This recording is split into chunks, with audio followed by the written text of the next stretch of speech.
ఏడు పాసురం కీసు కీసన్యంగుం ఆనై చాத்தன் கலந்து பேசின பேச்சருவம் கேட்டிலையோ பேய்ப் பெண்ணே காசும் பியப்பும் கலகலப்பா கைபேர்த்து வாச நறுங்குழலாய்ச்சியர் மத்தினால் ஓசை படுத்த தேரரவும் கேட்டிலையோ நாயக பெண்பிள்ளாய் நாராயணன் மூர்த்தி கேசவனை பாடவும் நீ கேட்டே கிடத்தியோ దేశముడయ్యాయ్ తిరువేలోరెంబావాయ్ తెలుగు అర్థం అన్ని చోట్ల పక్షులు కీచు కీచు అంటూ కిలకిలమంటున్నాయి.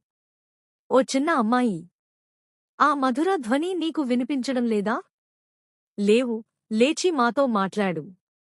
కేశవుడు, నారాయణుడు అయిన ఆ భగవంతుడు మనపై కరుణ చూపిస్తాడు. ఆ మాయావి అయిన కృష్ణుడే మనకు రాజు, రక్షకుడు. భావార్థం సులభంగా ప్రకృతి మొత్తం మేల్కొన్నప్పుడు మనము ఆలస్యం విడిచి భగవంతుని స్మరణతో లేవాలి. భక్తికి సమయం ఇదే అని ఈ పాసురం బోధిస్తుంది.